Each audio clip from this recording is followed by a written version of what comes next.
Hello दोस्तों, मैं सूरज यादव आपके अपने ही YouTube channel study mega point में आपका बहुत बहुत स्वागत करता हूं। दोस्तों, आज का जो लेक्चर होगा वो लेक्चर 3 होगा। इसमें हम आपको चैप्टर है आपका इलेक्ट्रिक करंट ये बता रहे थे। ठीक है दोस्तों, वो भी क्लास 10th के लिए। ठीक है दोस्तों, प्रतिरोध इसमें जो पहला आपका टॉपिक है वो है प्रतिरोधों का संयोजन, कॉम्बिनेशन ऑफ रजिस्टर। ठीक है दोस्तों, प्रतिरोधों का संयोजन कितने प्रकार का होता है दोस्तों, तो आपसे बताया पूछा जाए कि प्रतिरोधों का संयोजन कितने प्रकार से किया जाता है, तो आप बताएंगे प्रतिरोधों का संयोजन 2 प्रकार से किया जाता है। ठीक है दोस्तों, तो जो इसमें पहला है वो है श्रेणी क्रम संयोजन, जिसे आप सीरीज कॉम्बिनेशन कहेंगे, और दूसरा है समांतर क्रम संयोजन, जिसे आप पैरेलल पैरेलल कॉम्बिनेशन कहेंगे। ठीक है दोस्तों, तो इसमें आपका है जो पहला जो है सीरीज कॉम्बिनेशन यानी सीरीज श्रेणी क्रम संयोजन, इसको हम आपको बताएंगे। ठीक है दोस्तों, तो आप अभी तक हमारे चैनल को लाइक और सब्सक्राइब और शेयर नहीं किया है दोस्तों, तो प्लीज़ अपने दोस्तों में शेयर कर दीजिए और पढ़िए। ठीक है दोस्तों, तो चलिए आज का जो टॉपिक है इसे हम पहले दिखाएंगे कैसे करेंगे, उसके बाद आपको कैसे लिखना है ये सारी चीज़ें बात करेंगे। ठीक है दोस्तों, तो चलिए दिखाते हैं आपको एक दूसरे कॉपी पे। ठीक है दोस्तों, तो आपका जो पहला टॉपिक होगा वो है श्रेणी क्रम संयोजन। ठीक है दोस्तों, ये संयोजन जो होता है श्रेणी क्रम संयोजन, ये तो नाम से ही पता चल रहा है कि इसमें जो रजिस्टर होंगे या रजिस्टेंस होंगे वो सभी किसमें होंगे, सीरीज में होंगे दोस्तों। ठीक है, तो इस प्रकार के संयोजन में कैसा होगा कि एक के बाद एक के बाद एक के बाद एक प्रतिरोध जोड़े जाएंगे। ठीक है दोस्तों, तो चलिए हम आपको यहाँ पे दिखाते हैं। तो दिखाएंगे कैसे। ये हो गया आपका कुछ रजिस्टर, जैसे हम जितने भी इसमें चाहे जितना रजिस्टर जोड़ सकते हैं, 1 2 3 चाहे जितना ले सकते हैं। ठीक है दोस्तों, और इसे किसी वोल्टेज सोर्स से जोड़ देंगे। ठीक है दोस्तों, ये वोल्टेज सोर्स हुआ कुछ हमारा, इसे R1 कहेंगे, इसे R2 कहेंगे, इसे R3 कहेंगे। ठीक है दोस्तों, और यहाँ जो है सॉरी दोस्तों, यहाँ पे गैप रहता है, यहाँ भी वोल्टेज है, प्लस है माइनस है। ठीक है दोस्तों, ये प्लस है, इस तरफ जो बड़ा वाला होगा उसे आप प्लस कहेंगे, जो छोटा वाला होगा उसे माइनस कहेंगे। और यहाँ से जब कोई वोल्टेज सोर्स जुड़ता है तो करंट तो जरूर बहेगी, तो यहाँ करंट आई लेंगे। ठीक है दोस्तों, अब देखिए कोई पॉइंट ए है, यहाँ से ए बी और यहाँ सी लेंगे और यहाँ कुछ डी लेंगे। ठीक है दोस्तों, हमने अभी कहा कि प्रतिरोधों को एक के बाद एक, फिर एक के बाद एक, फिर एक के बाद एक।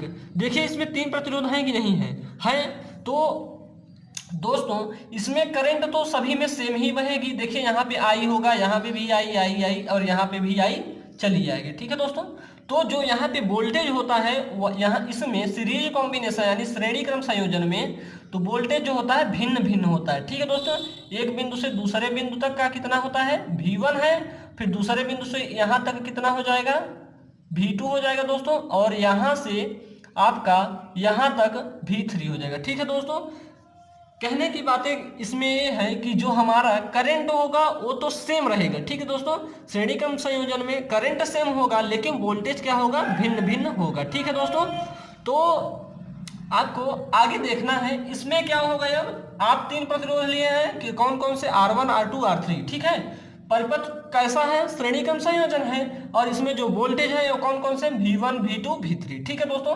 तो इसमें प्रवाहित धारा क्या है, I है। ठीक है, अब लिखेंगे आप ओम के नियमानुसार। ठीक है, ओम के नियम के अनुसार। तो दोस्तों आपने अभी तक ओम का नियम नहीं देखा है तो आप ओम के नियम को देख सकते हैं, इसके पहले वाले लेक्चर में है। ठीक है दोस्तों, इसके पहले वाले लेक्चर में है यानी लेक्चर 2 में है। ठीक, तो ओम का नियम क्या है दोस्तों कि V बराबर होता है जो IR। ठीक है दोस्तों, V बराबर होता है जो IR होता है ओम के नियम के अनुसार। ठीक है, ठीक है दोस्तों, तो देखेंगे आप अगर यहाँ पे V1 की बात की जाए, ठीक है, अगर यहाँ पे V1 की बात की जाए तो V1 बराबर आप क्या लेंगे। ठीक है, हम बताएंगे ओम के नियमानुसार V1 बराबर क्या लेंगे, IR1। ठीक है दोस्तों, क्या लेंगे, IR1। ये समीकरण हम कुछ एक बना लेंगे। ठीक है दोस्तों, कुछ समीकरण एक बना लेंगे इसे। तो दूसरा जो होगा V2 जो लेंगे, V2 इक्वल टू IR2 लेंगे। ठीक है, यानी जो हमारा यहाँ वाला जो रेजिस्टेंस होगा, यहाँ पे देखिए करंट और रेजिस्टेंस लेंगे, इसमें जो होगा इसमें करंट और रेजिस्टेंस लेंगे IR। ठीक है, करंट और रेजिस्टेंस लेना है आपको सभी में, वैसे ही V3 में भी आप कर दीजिए IR3। ये समीकरण हमारा 3 बना। ठीक है दोस्तों, ये समीकरण हमारा 3 बना।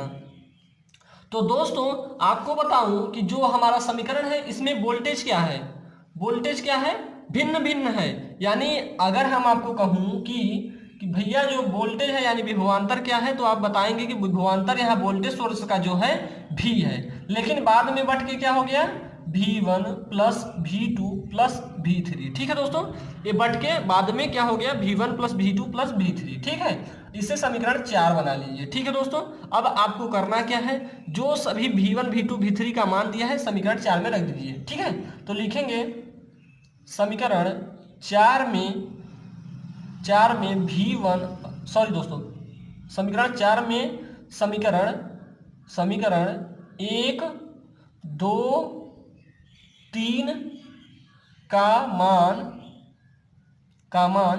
रखने पर, ठीक है दोस्तों, का मान रखने पर, तो आप जब V1 V2 V3 का मान रखेंगे तो क्या होगा, आप देखेंगे कि V इक्वल टू क्या हो जाएगा, V1 की वैल्यू रखिए, यहाँ पे थोड़ी एक बात और लिख लीजिए यही बातें, और उसके बाद सभी वैल्यू को रख दीजिए। ठीक है दोस्तों, सभी वैल्यू को रख दीजिए। V1 की वैल्यू कितना है, I R1 plus I R2 plus I R3। ठीक है दोस्तों, तो इतना तो समझ में आ गया होगा। लेकिन दोस्तों V बराबर ओम के नियमानुसार V बराबर क्या होता है, IR। ठीक है दोस्तों, और यहां से आप I को कॉमन करेंगे क्योंकि इसमें भी है I, इसमें भी। ठीक है, अब देखिए R को आप कॉमन नहीं कर सकते क्योंकि R1 R2 और R3 है। ठीक, तो यहाँ पे I कॉमन करेंगे तो क्या होगा R1 plus R2 plus R3। ठीक है दोस्तों, अब देखिए अगर इसे हम एक लाइन में और लिखा जाए या फिर यहाँ ऐसे डायरेक्ट काट दें, या फिर इसे ऐसा लिख सकते हैं हम अपॉन I इक्वल टू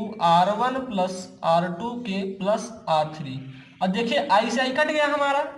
ठीक है, R इक्वल टू कितना हो गया, R1 plus R2 plus R3, ये हमारा बन गया। यही हमारा जो है श्रेणी क्रम संयोजन है। ठीक है दोस्तों, तो प्रतिरोध का मात्रक क्या होता है, ओम होता है। ठीक, तो यही बातें हम आपको अभी दिखाएंगे, तो आप देखेंगे। ठीक है दोस्तों, यहाँ पे आपको कुछ करना नहीं था, बस इतना करना था। तो चलिए आगे देखते हैं क्या होगा, लाते हैं डेफिनेशन वाली कॉपी को और देखेंगे हम यहाँ पे। ठीक है दोस्तों, तो यहाँ पे आप देख पा रहे हैं कि प्रतिरोधों का संयोजन दो प्रकार से किया गया, कैसे कैसे, श्रेणी क्रम संयोजन और समांतर क्रम संयोजन। ठीक है दोस्तों, तो यहाँ पे जो थोड़ी डेफिनेशन है इसे देख लीजिए। आप देखेंगे यहाँ पे इस प्रकार के संयोजन में प्रतिरोधों को एक के बाद एक फिर एक के बाद एक प्रतिरोधों को जोड़ा जाता है। हमने आपको बताया कि एक के बाद एक जोड़ा जाता है। इस संयोजन में करंट सेम होती है। दोस्तों आप देखें कि करंट जो हमारा था समान था, और क्या वोल्टेज जो हमारा है भिन्न भिन्न मिला। ठीक है दोस्तों, वोल्टेज जो हमारी थी क्या मिली, भिन्न भिन्न मिली। ठीक, अब आगे देखते हैं। जो चित्र हमने बनाया वहां पे वही चित्र यहाँ पे भी कुछ है।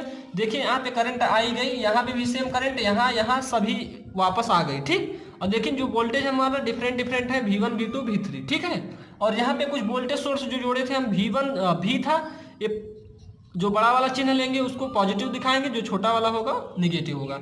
ये इसको पॉजिटिव टर्मिनल बोलते हैं दोस्तों, और इसको निगेटिव टर्मिनल बोलते हैं। ठीक, आगे देखते हैं क्या होता है।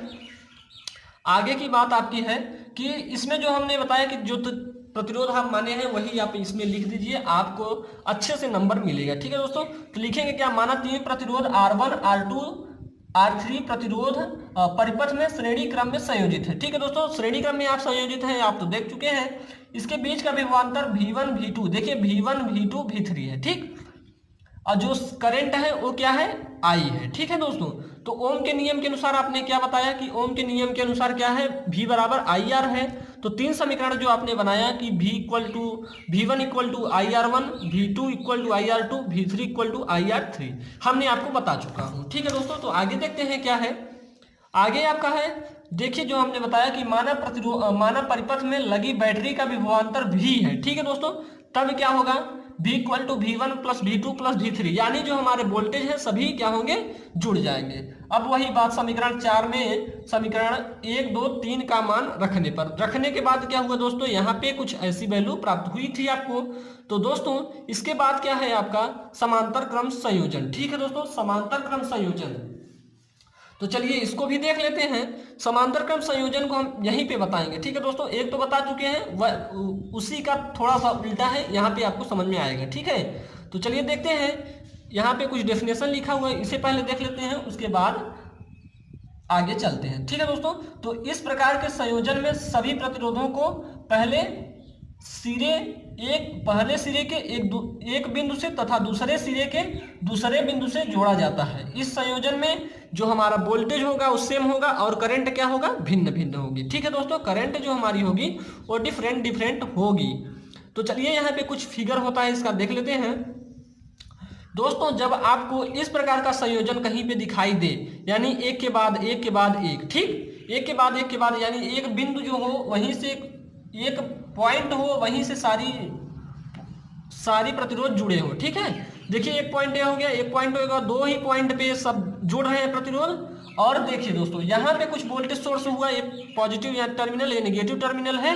ठीक है, ये नेगेटिव टर्मिनल। अब यहाँ से जब वोल्टेज सोर्स दिया तो यहाँ से करंट कुछ बहना चालू हुआ। जब बहना चालू हुआ दोस्तों तो कुछ यहाँ पॉइंट पे आया। ठीक, अब पॉइंट पे आने के बाद क्या हुआ कि करंट हमारी बढ़ गई। ठीक है, अब दोस्तों जैसे आप अकेले जा रहे हैं तो आपके दोस्त रास्ते में मिल जाएंगे, आपको कुछ खाना होगा तो आप सभी को बांटेंगे कि नहीं बांटेंगे। ठीक है, मैं वही बातें यहाँ पे भी है कि यहाँ पे जो है सब बट गए। ठीक है, तो बटने का मतलब ये है कि जो प्रतिरोध R1 था उसमें I1 करंट गई, इसमें I2 गई, इसमें I3। तो दोस्तों आप इसमें भी I1, इसमें I2, इसमें I3 ले सकते हैं, कोई बात नहीं है। तो लास्ट में जब इस संयोजन के बाद जब करंट आएगी तो क्या हो जाएगी, यहाँ से जब निकलेगी तो यहाँ पे भी I1 हो जाएगी, I हो जाएगी। ठीक है दोस्तों, तो आगे चलते हैं, देखते हैं वही चीजें, जब जो चीजें हमने आपको बताया कि जो इसमें लिखा है वही आप लिख दीजिए कि माना 3 प्रतिरोध R1, R2, R3 को प्रतिरोध में परिपथ में समांतर क्रम में संयोजित किया। इस संयोजन में धाराएं I1, I2, I3 हैं, इनके बीच का विभवांतर भी है। तो दोस्तों आगे की बात देखते हैं, आगे क्या है। तो हम बताऊंगा आपको कि ए जो बिंदु ए पर धारा 3 भागों में विभाजित हो रही हैं। आप देखे थे जब हम बताए कि जो ए वाला पॉइंट है वहां से करंट बढ़ रही है कि नहीं बढ़ रही है, वही हम आपको बताऊं। तो आई जो करंट हमारी बटी वो क्या बटी, I1 प्लस I2 प्लस के I3। ठीक है दोस्तों, तो इसे आप समीकरण 1 बना लेंगे और क्या लिखेंगे, ए व बी के बीच का विभवांतर जो है भी है। ठीक है दोस्तों, ए और बी के बीच का विभवांतर जो है भी है। तो ओम के नियमानुसार दोस्तों आप पहले जो श्रेणी क्रम संयोजन है उसमें भी ओम का नियम लगाएंगे और इसमें भी ओम का नियम लगाएंगे। ठीक है, तो V बराबर आई आर होता है। अगर I इक्वल टू देखें दोस्तों तो V अपन R होता है, आप जानते हैं। तो दोस्तों अगर I1 की वैल्यू आप निकालेंगे तो I1 की वैल्यू क्या हो जाएगी, V अपान R1, समीकरण नंबर 2 बना लेंगे। ठीक है दोस्तों, क्योंकि हम समीकरण 1 बना चुके हैं। ठीक, अब V2 I2 बराबर क्या होगा, V अपान R2। ठीक, और ये बन जाएगा समीकरण नंबर 3, और I3 equal to V upon R3 हो जाएगा। तो इसे आप समीकरण 4 बना लेंगे। अब समीकरण 1 में इन तीनों का मान रख दीजिए। ठीक है दोस्तों, समीकरण 1 में इन तीनों का मान रखेंगे तो कुछ हमें ऐसा प्राप्त होगा। देखिए करंट क्या है, बढ़ रही है, तो बढ़ने का मतलब है कि I equal to I1 plus I2 plus I3। ठीक, अब I1 की वैल्यू जो है और I2 I3 की वैल्यू जो है रख दीजिए, और यहाँ पे देखिए दोनों सभी वोल्टेज सेम है तो वोल्टेज कॉमन कर लीजिए। I equal to V upon R होता है, तो आप लिखेंगे ऐसा। दोस्तों अब इससे V से V कट गया, आपको मैथ बताता हूं तो उसमें देखते हैं, आप काटता हूं सीधे सीधे, अगर सेम चिन्ह है तो कट जाते हैं, तो यहाँ पे कट गया। ठीक, अब क्या होता है कि 1 अपान R बचा, यहाँ पे 1 upon R equal to 1 upon R1 plus 1 upon R2 plus 1 upon R3।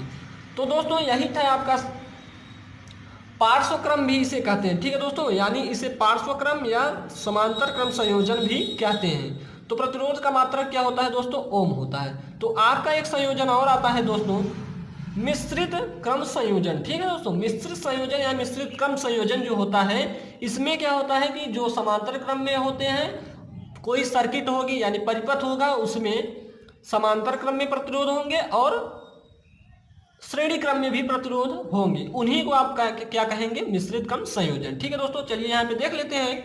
लेकिन आपको श्रेणी क्रम और समांतर क्रम संयोजन को जो डेफिनेशन जो हमने आपको डेरिवेशन करवाया है उसे आपको दोस्तों 1 2 3 बार करेंगे दोस्तों, तो आपको पूरी बातें समझ में आ जाएंगी। तो दोस्तों लिखेंगे यहाँ पे मिश्रित क्रम संयोजन क्या है, इस संयोजन में प्रतिरोधों को समांतर क्रम में और श्रेणी क्रम में दोनों में दिया जाता है। ठीक है, इस प्रकार के संयोजन को मिश्रित क्रम संयोजन कहते हैं। ठीक है दोस्तों, तो चलिए दोस्तों आज के लिए इतना ही, मिलेंगे नेक्स्ट लेक्चर में और इसके आगे का पार्ट लेके। ठीक है दोस्तों, आपको न्यूमेरिकल भी बताया जाएगा। तो आज के लिए इतना ही। जय हिंद, जय भारत।